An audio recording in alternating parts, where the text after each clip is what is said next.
The sun shined on the window and then across the curtains into Sarah's eyes. She yawned and then sat on her bed. A few minutes later, Mr. Larry, Sarah's father, came into the room with pancakes as breakfast. The father and daughter would usually start to eat their pancakes, laugh, and chat along. Mr. Larry and Sarah lived alone after the death of Mrs. Larry. Mr. Larry always tried to be a great father and a mother for Sarah, so she never misses her mom. However, today, it was a different day. Sarah seemed under the weather, so Mr. Larry questioned. Is there something bothering you, Sarah? Sarah hesitated and waited for a moment before answering. How does it feel to have a mother? Mr. Larry couldn't believe what his daughter had asked him. He was shocked as he wasn't expecting a question like this coming from Sarah. Unfortunately, he didn't have an answer.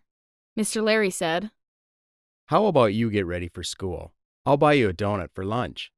No, Dad. I want to know about my mother, said Sarah in an annoyed tone. Mr. Larry had always avoided this topic, but as Sarah was growing, she had questions about her mom.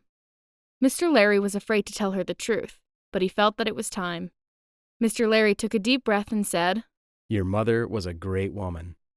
Yes, Dad, you always say that, but I need to know more. What happened to her? Where did she go? Sarah responded. Mr. Larry replied, Taylor saved us and gave up her own life. Wait, what? What are you saying, Dad? Sarah was shocked to the bones. Yes, that's the truth, replied Mr. Larry. He continued to narrate the story. It was a fine morning. You were still 2 months old, and I was driving us all to the mountains for a picnic. I wanted to drive higher to the top so we could see the city lights in the dark. Your mother told me to stop, but I didn't listen. I regret every moment of it. Sarah was quietly listening to the story, and a tear dropped from her eyes. Mr. Larry continued. As we were driving up, the road's width decreased such that hardly 2 cars could pass at one time. On one side there were mountains, and on the other side there was nothing but a deep valley. Sarah said. Then what happened? Mr. Larry replied. We were way up on the mountains when suddenly a car appeared in front of us. Our car was on the valley side, and the other car was on the mountain side. There was no way back. Both cars couldn't go reverse as the passage was too dangerous. So we had to cross each other. I shifted the car towards the edge, but that's when our car's tire left the road. Half of the car hung in the air. It was rocking left to right, and Taylor feared that it would fall. We couldn't go forward anymore, nor backwards. We were stuck.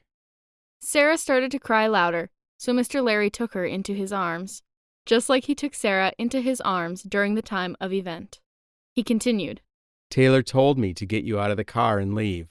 I told her that I'd rather die together, but she was stubborn. She urged and pushed both of us out of the car.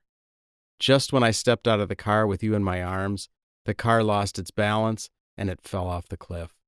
Mr. Larry's eyes were teary. Sarah hugged him tightly and said, Dad, it wasn't your fault. I'm sure she's in a better place.